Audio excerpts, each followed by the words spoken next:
Bom dia, meus amados, a minha saudação a você, meu irmão, minha irmã, em nome de Jesus. Hoje é 2 de maio de 2024, quinta-feira. Estamos aqui refletindo sobre a carta do apóstolo Paulo aos Efésios.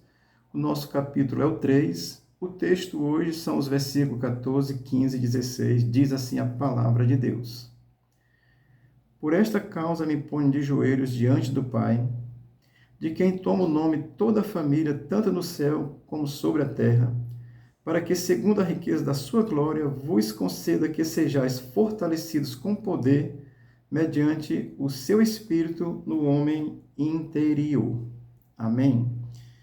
O contexto desse capítulo é a vocação dos gentios, o apostolado de Paulo, e ele está aqui orando pelos gentios. Vamos aqui ao texto, para que sejamos abençoados pela palavra de Deus. Versículo 14 do capítulo 3 de Efésios diz assim: Por esta causa me ponho de joelhos diante do Pai.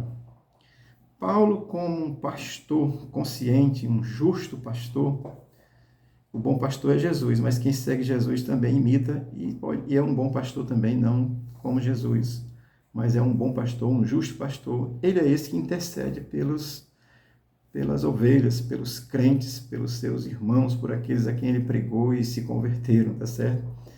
Então, Paulo está aqui dizendo: me põe de joelho diante do Pai, por esta causa, por vocês, tá certo? Isso é uma condição natural de um verdadeiro pastor, interceder pelos outros, orar pelos outros, tá certo? Se você é pastor, ore aí pelas suas ovelhas, por aqueles que você pregou e até por quem você não pregou, tá certo? Amém? Então, me põe de joelho diante do Pai. Isso é por esta causa, é Paulo se pondo de joelho por causa dos gentios. O versículo 15 vai dizer assim: de quem toma o nome toda a família. Ora, Deus é o Criador de toda a paternidade, tanto dos homens e mulheres como dos animais, tá certo? Deus é o Criador de toda a paternidade, ou seja, e na criação, ele estabeleceu assim umas regras, normas para a família, tá certo? Foi estabelecendo condição para essa família.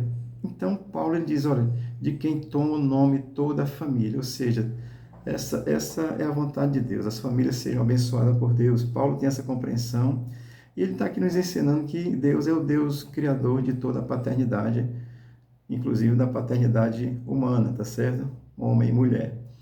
Amém? Isso é a vontade de Deus para todas as famílias. Ele vai dizer no versículo 15 ainda, tanto no céu como sobre a terra. Isso abrange toda a criação, como eu já lhe disse, de homens e animais, tá certo? Então, tanto no céu como sobre a terra, todos abrange todas as coisas. Deus é a fonte da criação, do ser criado. E esse que criou a família, ele estabelece, assim, normas, regras básicas para a família, tá certo?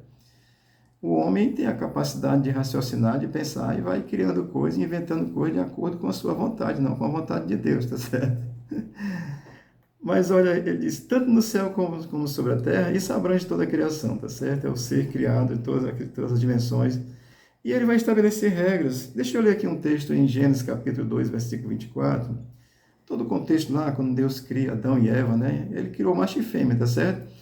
E ele estabelece algumas coisas para essa família que ele criou, que ele idealizou. Gênesis 2, 24 diz assim: Por isso deixará o homem pai e mãe, se une à sua mulher, tornando-se os dois uma só carne. Casamento. O primeiro casamento foi feito por Deus, tá certo? Então, Deus, esse criador da paternidade, que abrange toda a criação, sobre o céu, sobre a terra, ele criou a família e deu regras básicas para a família. O casamento é entre um homem e uma mulher, entre um macho e uma fêmea nos animais também, tá certo? Versículo 16 diz assim: Para que, segundo a riqueza de sua glória. Ora, a riqueza da glória de Deus é a manifestação de Cristo ao mundo, mano. Deus manifestou sua glória ao mundo, tá certo? A gente pensa assim, tem coisas grandiosas que o homem fez, descobriu aí o planeta tal, a constelação tal. Isso é interessante. Mas a grande coisa mesmo foi Deus ter manifestado a sua glória no mundo, ter vindo ao mundo. Cristo veio ao mundo. Portanto, para que, segundo a riqueza da sua glória, a riqueza da glória é a manifestação de Cristo no mundo. Portanto, Deus trazer essa sua presença ao mundo, a sua criação, a revelação à sua criação. E isso vai estar no coração de um genuíno crente que entende essa verdade, a revelação de Cristo. Isso é coisa grandiosa, é a riqueza da glória de Deus sendo manifestada ao mundo aí, tá certo? Deixa eu ler só um texto aqui em Filipenses que é interessante, como Paulo pensa lá no capítulo 4, versículo 19, ele diz assim: o meu Deus, porém, segundo as suas riquezas, suprirá todas as vossas necessidades em glória por Jesus Cristo. Amém? Essa manifestação da glória de Deus no mundo. Ele por suas riquezas. E aí a gente pensa que é riqueza material. Não, também, mas não é simplesmente isso. É a riqueza da revelação da glória de Deus revelada em Jesus Cristo. Amém? Isso é extraordinário. O versículo 16 vai continuar dizendo assim: e que é da sua glória vos conceda que sejais fortalecidos em poder. Esse fortalecimento é pelo Espírito de Deus, tá certo? Eu já falei aqui sobre o novo nascimento do ser humano, que nasce do Espírito, capítulo 3 do Evangelho de João, é muito gracioso, leia lá. Então, vos conceda que sejais fortalecidos com poder. É a presença do Espírito Santo no crente que manifesta esse poder de Deus. Amém? Olha, assim, a gente não confundir, tá certo? Esse poder, esse poder até o diabo tem, tá certo? Lembre-se quando Moisés jogou o cajado no chão, que ele se transformou numa cobra, os caras do faraó jogaram cada uma a sua, se transformou numa cobra também, tá certo? Então, isso aí até o diabo faz. Mas é poder de graça para viver a dimensão da graça, essa fé em Cristo, ter essa glória de Cristo revelada. Então, vos conceda que sejais fortalecidos com poder, esse poder que vem.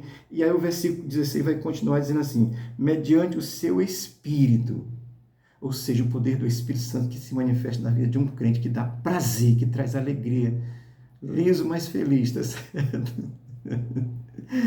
Ainda bem que está começando o mês, glória a Deus, amém, Jesus.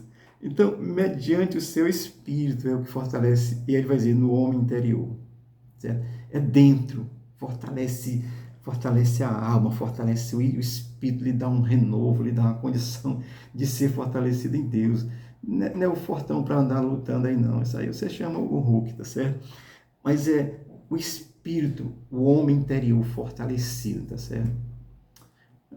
Paulo não era nem um homem de tão estatura tão alta, mas era um homem forte no Espírito, orava e acontecia.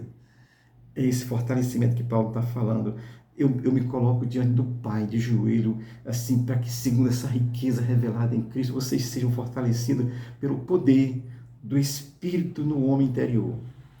É esse ser fortalecido que traz a fé, que traz a compreensão, que sabe que essas coisas da Bíblia são verdades. Amém? E não abre mão dela, tá certo? Se dissesse que Jonas tinha engolido o grande animal, ainda ia crer, porque a Bíblia estava dizendo, isso é loucura, né? Mas a fé, ela tem isso mesmo. Paulo vai explicar lá em Coríntios que para os gregos isso era loucura, e para os judeus também, porque os gregos é filósofo, né? E os judeus esperavam de outra forma. Então, amados, isso é poder de Deus. Que Deus te fortaleça no teu espírito.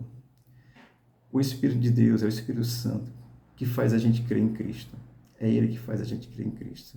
Que o Senhor te conceda graça e essa riqueza da glória de Deus, que é Cristo, seja revelado a ti e tu seja fortalecido no homem interior. A Bíblia diz homem interior, eu não estou mudando a Bíblia. Eu gosto muito mais de usar o texto, o ser criado, homem e mulher, porque o homem e a mulher foi criado em imagem e semelhança de Deus. Isso dá uma confusão tremenda, tá certo? Com alguns teólogos aí. Mas eu gosto mais de dizer o ser criado, não estou mudando a Bíblia, tá certo? Paulo usa aqui o homem interior, mas é homem e mulher, tá certo? O ser criado.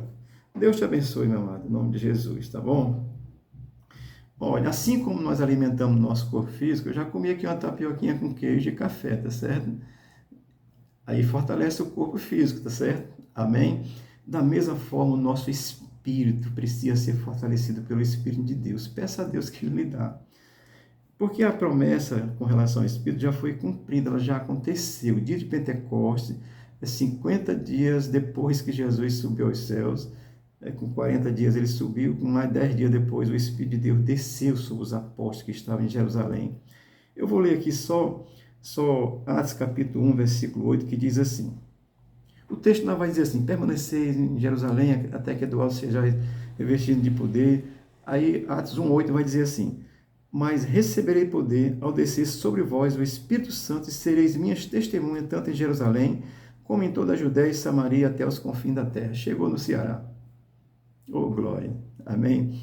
Então, esse poder, olha, Pedro negou Jesus. Depois que Pedro recebeu esse poder da presença do Espírito Santo, ele pregou perante as autoridades com força, com garra, com coragem. E todos os outros apóstolos, todos eles, inclusive eu hoje, eu não sou apóstolo não, tá certo? Eu sou o irmão André, crente em Jesus de Nazaré.